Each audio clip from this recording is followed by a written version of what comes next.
আসসালামু আলাইকুম ওয়া রাহমাতুল্লাহ। আপনারা ভিডিওটা প্লিজ দেখেন।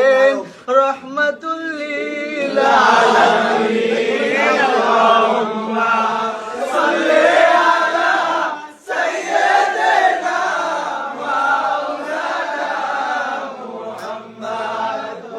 আচ্ছা, নবীজির দুরূদ শরীফ নিয়ে ব্যঙ্গ করে, এটা কোনো মুসলমানের কাজ হতে পারে? যারা বেজন্মা, যাদের জন্মের ঠিক নেই, যারা নাস্তিক, মুরতাদ, ইসলাম বিদ্বেষী, তারাই তো রাসূল সাল্লাল্লাহু আলাইহি ওয়াসাল্লামের দুরূদ নিয়ে, ইসলাম নিয়ে ব্যঙ্গ করে, তাই না? কিন্তু আমরা দেখতে পাচ্ছি যে এই যে ভাইগুলো, এই ভাইগুলো দেখতে সুন্দর, লেবাস, তাদের দাড়ি সবকিছু ঠিক আছে, কিন্তু তারা রাসূলের দুরূদ দিয়ে ব্যঙ্গ করতেছে। মানে এটা কিভাবে সম্ভব? এখন দেখেন মানুষ কতটা কানা হলে যে এখন তারা মানে এটা ব্যঙ্গ করার প্রথমত কারণ হচ্ছে তারা মনে করতেছে যে এটা বেদাত, এই কারণে এইভাবে দুরূদ নিয়ে ব্যঙ্গ করতেছে। এখন এই দুরূদটা যদি বেদাত হয় পড়া, তাহলে এই দুরূদের মধ্যে যে শব্দগুলো, যে আল্লাহুম্মা সাল্লি আলা মুহাম্মদ, রাসূল সাল্লাল্লাহু আলাইহি ওয়াসাল্লামের নাম, যে রাসূল আপনার উপরে শান্তি বর্ষিত, এই যে শব্দগুলা, এই শব্দগুলা কি ব্যঙ্গ করার শব্দ? এগুলো তো হাদিসের শব্দ, এগুলো তো দুরূদের শব্দ। এখন রাসূলের নামকে যে ব্যঙ্গ করে, সে কি মুসলমান থাকে? তার কি ঈমান থাকে? আপনার মিলাদ কিয়াম ভালো লাগে না, আপনি কইরেন না ভাই, কিন্তু যার ভালো লাগে সে করতেছে। এখন তাকে আপনি হিট করতে গিয়ে তো আপনি নিজে ঈমান হারাচ্ছেন। এটা তো হিট করার শব্দ নয়, এগুলো তো হিট, মানে এই শব্দগুলো তো ব্যঙ্গ করলে তো ঈমান থাকে না, আল্লাহর শব্দ, রাসূলের শব্দ। এখন আপনি এই শব্দগুলো কিভাবে ব্যঙ্গ করতেছেন? এবং যে কাজগুলো এই ভাইরা করতেছে, দেখেন এরা বেদাত মনে করে রাসূলের দুরূদকে ব্যঙ্গ করতেছে, নাউজুবিল্লাহ। কিন্তু এদের সামনে দেখেন যে কিছু কেক আছে, এরা কেক কাইটে কি যেন একটা অনুষ্ঠান করতেছে। এখন এই কেক কাইটে অনুষ্ঠান করে, এটা কি দাঁত, মানে এটা কি জায়েজ? এটা কি বেদাত না? তাহলে তো এমন হয়ে গেল যে কুত্তার গলায় ঘাগরের মতো হয়ে গেল। তুমি রাসূলের দুরূদকে বেদাত মনে করে এটাকে হাসি ঠাট্টা করতেছো, বা রাসূলের দুরূদকে নিয়ে তুমি, বা রাসূলের নামে যে শব্দগুলো, শানের যে শব্দগুলো, সেগুলো নিয়ে তুমি হাসি ঠাট্টা করতেছো, আবার তুমি সেই বেদাত কাজ করতেছো। তোমার তো জুতা দিয়ে পিটানো উচিত।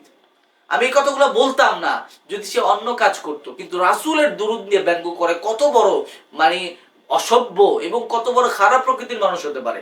হ্যাঁ, আমি যদি আপনার কাছে মনে হয় যে না এটা দুরূদ না, এটা মানে বানানো হয়েছে, ওকে বানানো হয়েছে, আমি এটা মেনে নিলাম, কিন্তু এই যে শব্দগুলো, যেখানে বলা হচ্ছে রাসূল আপনার উপর শান্তি বর্ষিত হোক, রাসূলের নাম উচ্চারণ করা হচ্ছে, এই শব্দগুলো, এগুলো তো খারাপ শব্দ না, এটা তো ব্যঙ্গ করার মতো শব্দ নয়।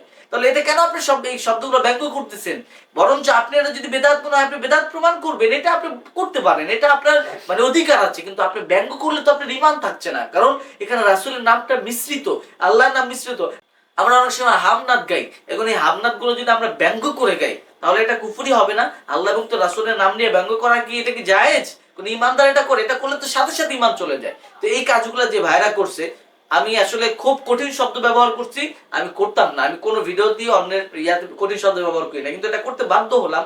যে আমি অনেকেরই দেখছি যে এরকম মানে শব্দগুলো, আল্লাহুম্মা সাল্লি আলা মুহাম্মাদি, এই যে শব্দগুলো, এগুলো নিয়ে ব্যঙ্গ করে। এটা আমি মানে অবাক হয়ে যাই, কিভাবে করে একজন মুসলমান।